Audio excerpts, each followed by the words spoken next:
Hello class 11 students, this is your biology teacher Agrima Rawat. So we have been doing the chapter number 2 biological classification. It is at its last.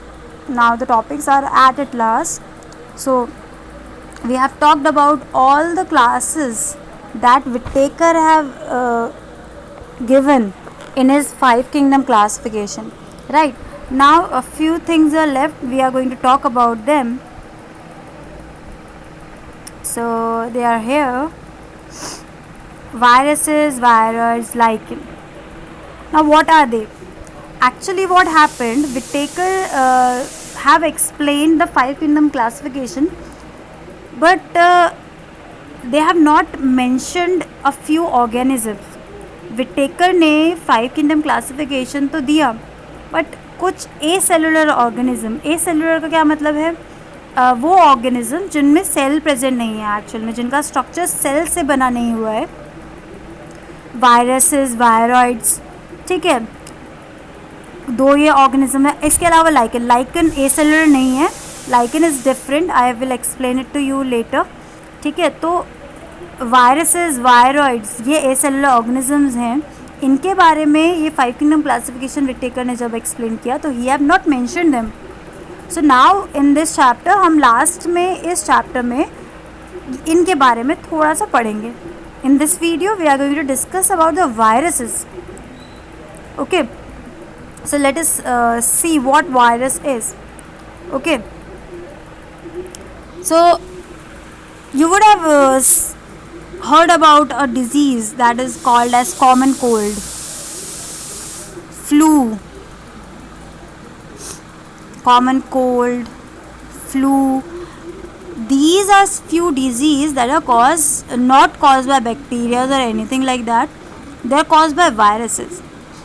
Common cold, flu ये virus से होते हैं. ठीक है, अब जो virus है उनको एक जगह नहीं मिली जब विटेकर क्लासिफिकेशन कर रहे थे, 5 किंगडम क्लासिफिकेशन कर रहे थे, उस टाइम पे इन्हें जगह नहीं मिली. क्यों? क्योंकि वायरस जो है वो एक्चुअल में ट्रूली लिविंग नहीं है, लिविंग ऑर्गेनिजम्स में आते ही नहीं है प्रॉपरली.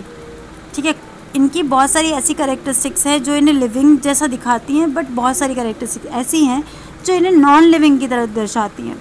तो ये कैटेगराइज नहीं करे जा सके इन क्लासिफिकेशन में. ठीक है, that's why we are talking about the virus like this now separately. The main thing in the virus is that they are non cellular organism. इनमें सेल्स, ये सेल से बने हुए ऑर्गेनिजम्स नहीं हैं.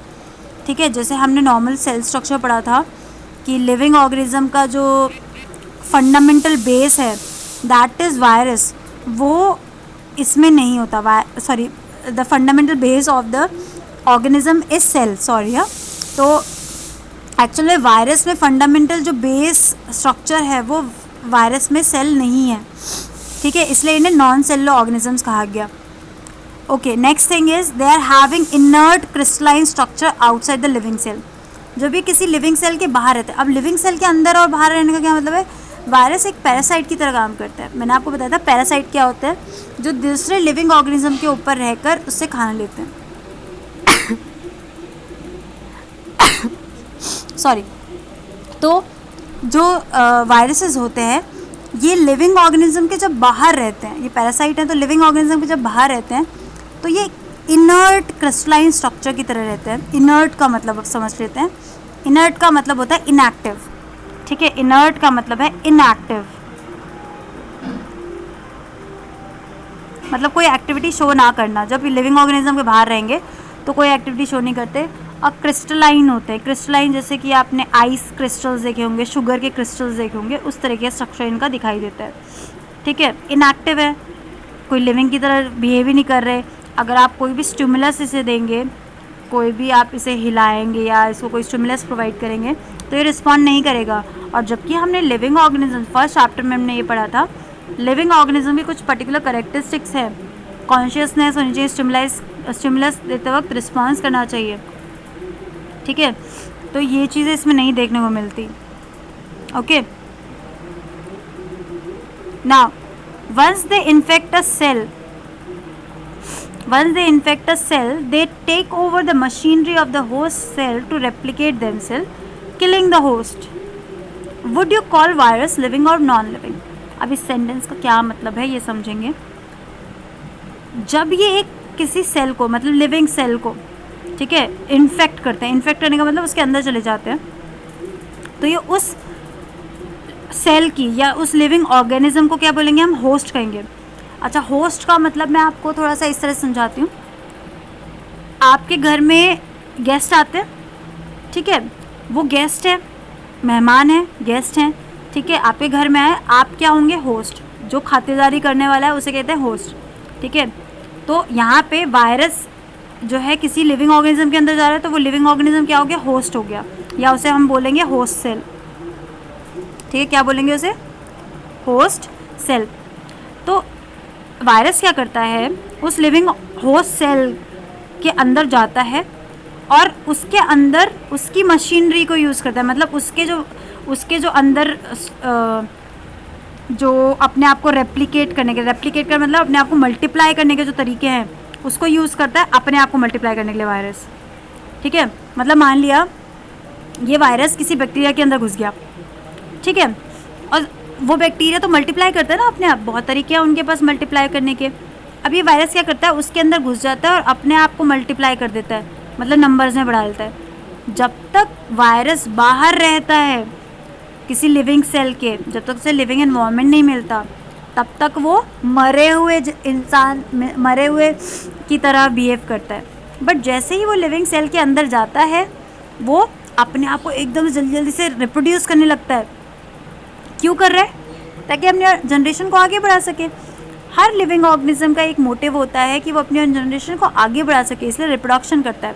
तो वायरस को जैसे ही कोई लिविंग होस्ट मिलता है, वो उसकी मशीनरी को यूज़ करके अपने आप को रेप्लिकेट करता है. रेप्लिकेट मतलब अपने आप को मल्टीप्लाई करेगा, डेवलप करेगा, ताकि जल्दी जल्दी अपने आप को बढ़ा सके. और होस्ट को मार भी देता है कभी कभी, ठीक है. ज़्यादातर में मार देता है और कभी कभी उसको यूज़ करता रहता है, बस उसे हार्म करता रहेगा, ठीक है. अब यहाँ क्वेश्चन अराइज होता है कि वायरस को आप लिविंग कहेंगे या नॉन लिविंग कहेंगे.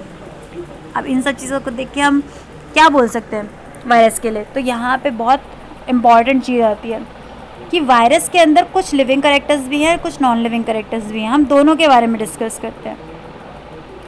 पहली जो हम डिस्कस करेंगे that will be non living characters of the virus, ठीक है. वायरस के अंदर कौन से नॉन लिविंग कैरेक्टर्स हैं वो देखते हैं सबसे पहले. First thing that they have no components of cell.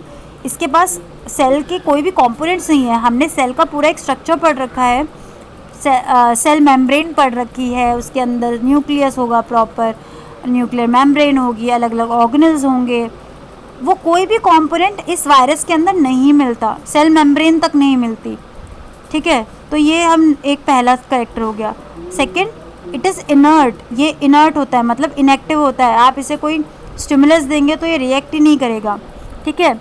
एक और पॉइंट वेरी इंपॉर्टेंट, हमने जो लिविंग के कैरेक्टरिस्टिक में पढ़ा था कि उसमें मेटाबॉलिज्म होना चाहिए. वायरसेस में मेटाबॉलिज्म होता ही नहीं कोई, क्योंकि ये तो लिविंग जो होस्ट होता है उसकी बॉडी को मेटाबॉलिज्म को यूज़ करता है. इसके पास अपना कोई मेटाबॉलिज्म है ही नहीं, तो इसलिए भी ये नॉन लिविंग में हमने इसे कंसिडर किया. Next, it can not reproduce by itself या इट्स ओन सेल्फ. अपने आप से रिप्रोडक्शन नहीं कर सकता. मैंने अभी बताया था आपको, ये लिविंग ऑर्गेनिज्म की मशीनरी को यूज़ करके अपने आप को रिप्रोड्यूस करता है, ठीक है. तो अपने आप से रिप्रोडक्शन नहीं कर सकता, तो इसलिए हमने इसे नॉन लिविंग में डाला. अब लिविंग कैरेक्टर्स क्या हैं? कौन सी ऐसी चीज़ें जिसकी वजह से हमें इनमें लिविंग कैरेक्टर्स आ गए? लिविंग कैरेक्टर्स में पहला है कि इनर्ट, इनएक्टिव या इनर्ट ये तभी रहता है जब ये लिविंग होस्ट के बाहर रहता है. जैसे ही लिविंग होस्ट के अंदर आएगा लिविंग की तरह काम करने लगता है, इसलिए हमें लिविंग कह देते हैं इसे. नेक्स्ट, कि इसमें जेनेटिक मटेरियल होता है. जो हमने बात की थी कि हर लिविंग ऑर्गेनिज्म के पास अपनी एक इन्फॉर्मेशन होती है, एक जेनेटिक इन्फॉर्मेशन होती है, एक जेनेटिक मटेरियल होता है जिसे हम डीएनए और आरएनए के नाम से जानते हैं.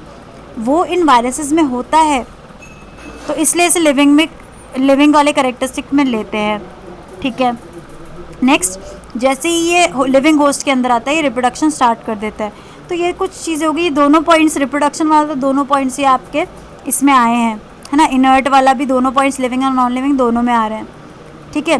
तो ये कुछ चीज़ें हैं जो कि वायरसेस को ना ही नॉन लिविंग में कंसिडर करने देती है ना ही लिविंग में, ठीक है। तो ये बहुत इम्पॉर्टेंट चीज़ है। तो अगर हम इस चीज़ को बेस बनाएं कि लिविंग है या नॉन लिविंग है, तो इन करेक्टरिस्टिक्स को देख के हम अगर बोलेंगे तो हम वायरस को लिविंग तो नहीं कंसिडर कर सकते। तो हम सिर्फ ये बोल सकते हैं कि वायरसेस लिविंग नहीं है, ठीक है। अच्छा, जो वायरस की डिस्कवरी है वो किस तरह से हुई, कैसे पता लगा, उसके बारे में हम देखते हैं।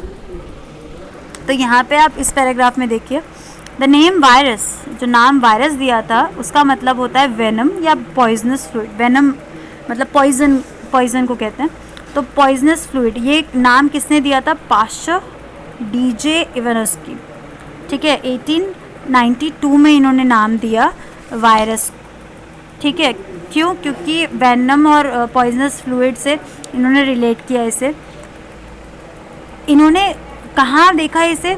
इन्होंने देखा कि कुछ सर्टेन माइक्रोब्स थे जो कि मोज़ाइक डिजीज़ कर रहे थे टबैको में। टबैको क्या होता है? तंबाकू, आपने सुना होगा।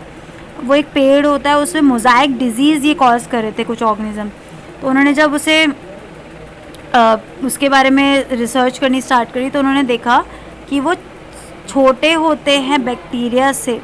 जो मोज़ाइक डिजीज़ टोबैको में कर रहे था जो ऑर्गेनिज्म, वो बैक्टीरिया से भी छोटा था। अब कैसे पता लगा उन्हें बैक्टीरिया से भी छोटा है? बैक्टीरिया को पहचानने के लिए, बैक्टीरिया को छानने के लिए एक बैक्टीरिया प्रूफ फिल्टर्स बनाए गए, ठीक है। फिल्टर जैसे हमारी घर में छन्नी होती है ना, तो उसमें से जो पतली पतली चीज़ें होती हैं, जैसे कि आप जूस बना रहे हैं, ठीक है, उसमें से मोटा मोटा जो भी बचेगा वो ऊपर रह जाएगा और जो जूस होगा नीचे निकल जाएगा, ठीक है ना।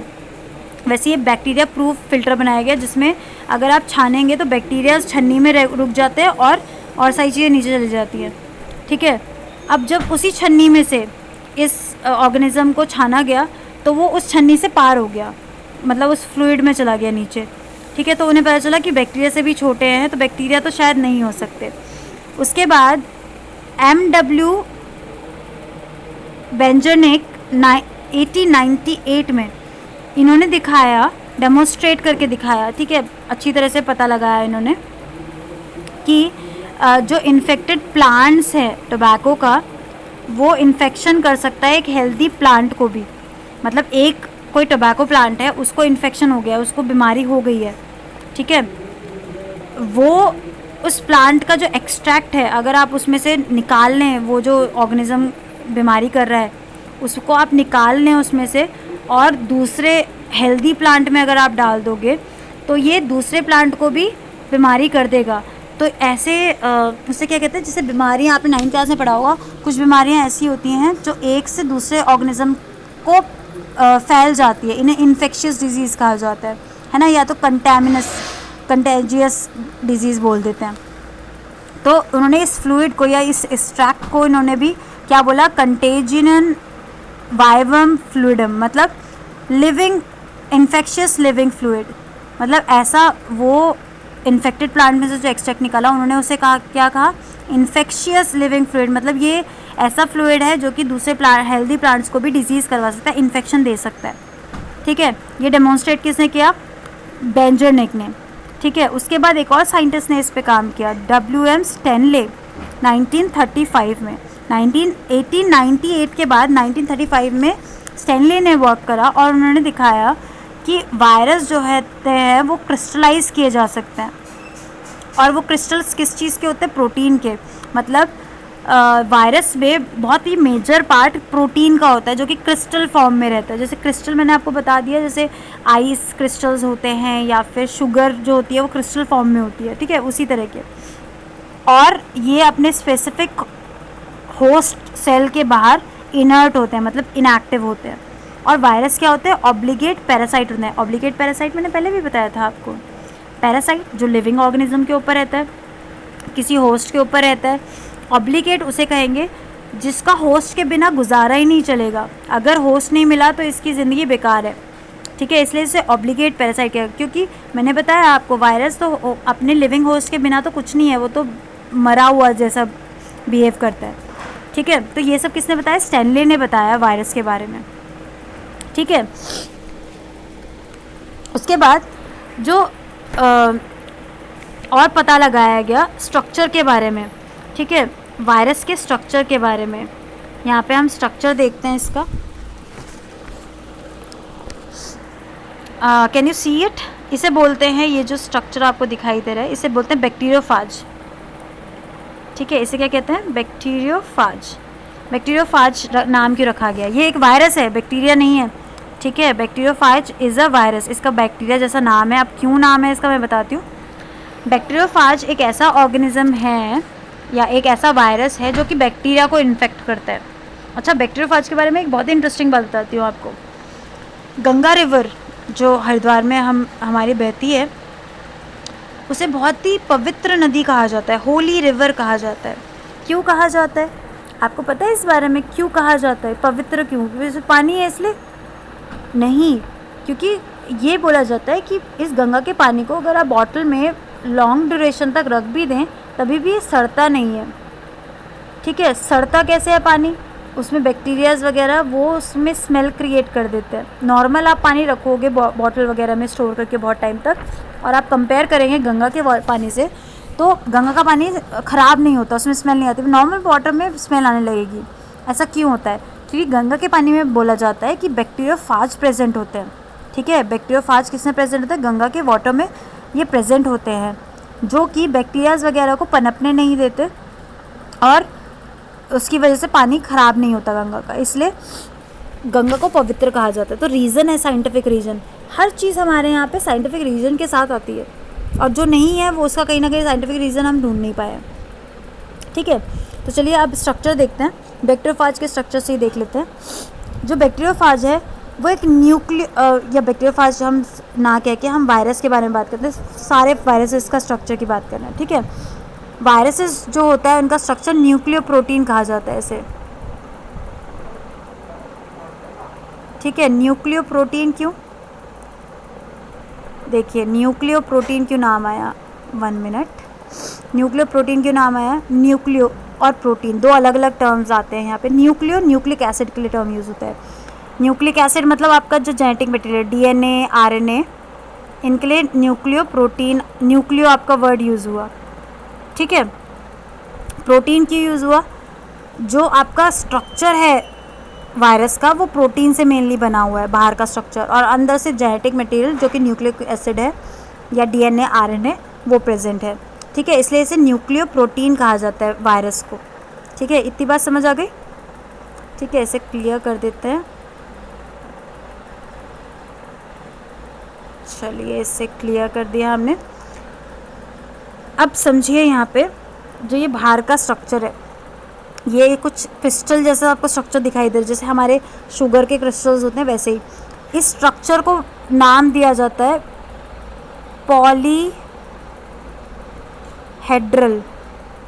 पॉलीहेड्रल आप देख रहे हैं यहाँ पे कि ट्राइंगल्स मिल के एक स्ट्रक्चर को बना रहे हैं, तो ऐसे ही स्ट्रक्चर को पॉलीहेड्रल बोलते हैं। पॉली मतलब आपके बहुत सारे ना, तो ये स्ट्रक्चर आप इस ऐसे स्ट्रक्चर को क्या कहेंगे? पॉलीहेड्रल। ज़रूरी नहीं है कि सारे जो वायरसेस है उनकी शेप ऐसे ही हो, बट वो पॉलीहेड्रल होती है, उनके बाहर का जो प्रोटीन केस होता है।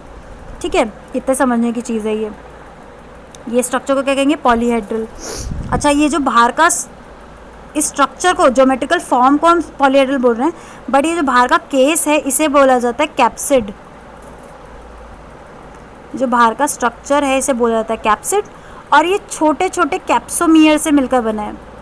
जैसे कि हमारी पूरी बॉडी एक बॉडी पूरी है, ठीक है, बट वो छोटी फॉर्म क्या है उसकी? सबसे स्मॉलेस्ट यूनिट क्या है?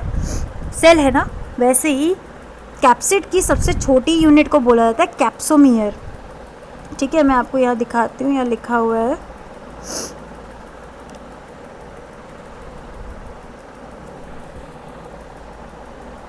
कैप्सोमियर। ठीक है, प्रोटीन कोड को क्या कहते हैं? कैप्सिड, और उसकी सब यूनिट्स को क्या कहते हैं? कैप्सोमियर। ठीक है, बात समझ आ गई यहाँ पे?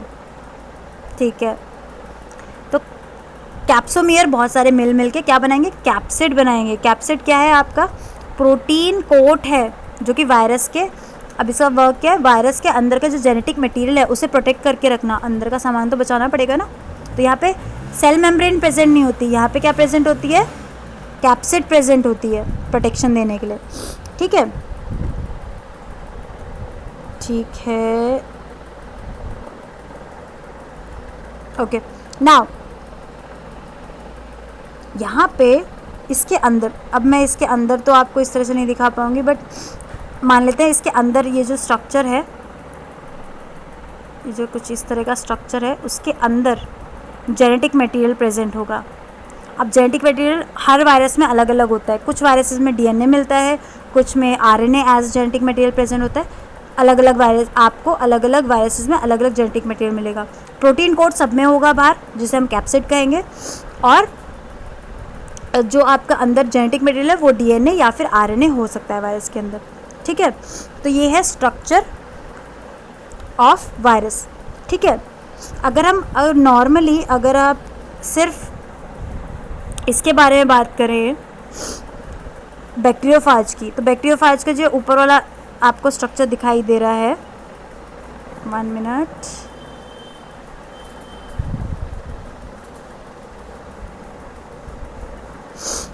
बैक्टीरियोफाज का जो आपको स्ट्रक्चर दिखाई दे रहा है, अगर से हम बैक्टीरियोफाज की बात करेंगे तो ये वाला उसका हेड का हिस्सा है, ये वाला कॉलर, जैसे हमारे कॉलर्स होते हैं ना, हमारे तो शोल्डर्स पे कॉलर होता है, वैसे ही इसका भी कॉलर बोला है। अब ये जो ये बॉडी है जो स्प्रिंग जैसी आपको दिखाई दे रही है, इसे बोलेंगे शीट। ठीक है, ये सिर्फ ये शीट क्या है, स्ट्रक्चर है जो कि हेड को टेल से जोड़ रहा है। अब ये है इसके पैर जैसे फाइबर्स हैं। अब आगे चल के आप क्लासेस में पढ़ेंगे बैक्टीरियोफाज को, तो इनको आपको इसके स्ट्रक्चर्स का पूरी अच्छी तरह से पता चलेगा कि क्यों क्या क्या क्या है। हेड का तो जो आपको कैप्सिड है उसका तो काम है आपका जेनेटिक मटेरियल को प्रोटेक्ट करके रखना। ठीक है, यहाँ पे एक और आपको दे रखा है टोबैको मोज़ाइक वायरस, जो मैंने अभी आपको बताया कि ये मोज़ाइक डिजीज़ करता है टोबैको में, वो ये वायरस है टोबैको मोज़ाइक वायरस। ठीक है, उसमें ये आरएनए प्रेजेंट है जेनेटिक मटेरियल। ठीक है, और ये कैप्सिड है उसका, इसके अंदर आपका आरएनए प्रेजेंट है। ठीक है, तो अलग अलग स्ट्रक्चर्स प्रेजेंट होते हैं आपके वायरसेस के। क्लियर। अब एक और चीज़ बहुत इम्पॉर्टेंट है यहाँ पे कि जो प्लांट वायरस होते हैं, यहाँ पे हम देखते हैं जो प्लांट को इन्फेक्ट करने वायरस होते हैं उनमें सिंगल स्ट्रैंडेड आरएनए प्रेजेंट होता है। सिंगल स्ट्रैंडेड आरएनए का क्या मतलब है, सिर्फ एक आरएनए का स्ट्रैंड होगा। ठीक है, डबल नहीं, डबल ऐसे होता है, ऐसे होता है जो पेयर्ड में होता है, यहाँ पे पेयरिंग नहीं प्रेजेंट होती। प्लांट को जो डिजीज़ कर रहे हैं वायरस, उनके अंदर जो जेनेटिक मटेरियल प्रेजेंट होगा वो क्या होगा, उसको बोलेंगे हम सिंगल स्ट्रैंडेड आरएनए। ठीक है, एस का मतलब है सिंगल स्ट्रैंडेड। ठीक है, जो प्लांट को इन्फेक्ट कर रहा है। ठीक है, अब जो वायरस एनिमल को इन्फेक्ट करेगा वो या फिर सिंगल स्ट्रैंडेड आरएनए हो सकता है,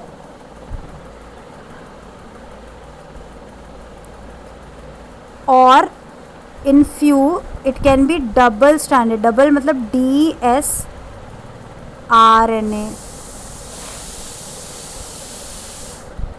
ठीक है, सिंगल स्ट्रैंडेड आरएनए या डबल स्ट्रैंडेड आरएनए ये अलग अलग हो सकते हैं, क्योंकि एनिमल को इन्फेक्ट करने वाले से बहुत सारे हैं ना, तो उनमें दोनों टाइप के आपको मिल सकते हैं, दोनों में से एक कोई मिलेगा आपको। ठीक है, बात समझ आई। अच्छा, एक और चीज़ है इसमें, आरएनए तो दो तरह के आपको मिलते हैं, डीएनए भी मिलता है। डीएनए कौन सा मिलता है आपको, डबल स्ट्रैंडेड डीएनए भी मिल सकता है, क्योंकि एनिमल को इन्फेक्ट करने वायरसेस बहुत सारे हैं जो हमें डिजीज़ करते हैं। ठीक है, तो तीनों टाइप के आपको मिल सकते हैं, डबल स्ट्रैंडेड आरएनए या फिर डबल स्ट्रैंडेड डीएनए या फिर सिंगल स्ट्रैंडेड आरएनए। ठीक है, इन तीनों में से कोई सा भी आपको मिल सकता है एनिमल को इन्फेक्ट करने वाले वायरसेस में। अब बैक्टीरियल वायरस या फिर बैक्टीरियोफाज हम कहते हैं,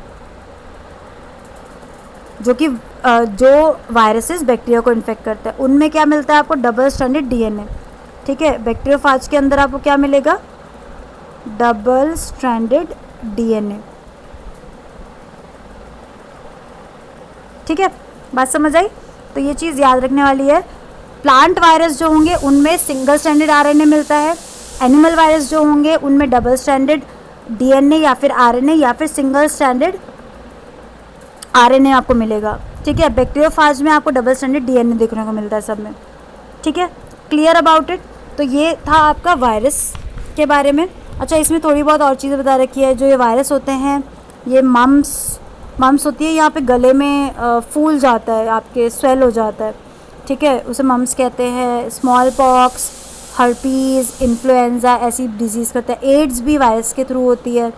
ठीक है, प्लांट्स में जो डिजीज़ होती हैं वो होती हैं आपकी मोज़ाइक फॉर्मेशन आपको अभी मैंने आपको बताया, मोज़ाइक डिजीज़ होती है। लीफ रोलिंग, जिसमें कि पत्तियां जो होती हैं गोल घूम जाती हैं, कर्ल जैसी हो जाती हैं, जैसे कर्ल होते हैं ना बालों में, वैसे कर्ल हो जाती हैं। वेन जो होती हैं उनकी येलो हो जाती है। वेन क्या होता है, लीफ में जो ये बीच वाला हिस्सा होता है ना, इसे वेन कहा जाता है। ठीक है, ये येलोइश कलर की हो जाती है या तो क्लियर हो जाती है, मतलब इसमें कोई कलर ही नहीं रहता। डॉर्फिंग मतलब छोटा बोना हो जाना। या स्टंट ग्रोथ, मतलब स्टंट का मतलब रुक जाना, या तो छोटा सा रह जाएगा प्लांट या फिर उसकी जो ग्रोथ है पूरी तरह से रुक जाएगी। ठीक है, ये बीमारियां कौन करता है? वायरस करता है प्लांट्स में। ठीक है, clear? So this was it for the virus. In the next video we are going to talk about the other things. Okay, thank you.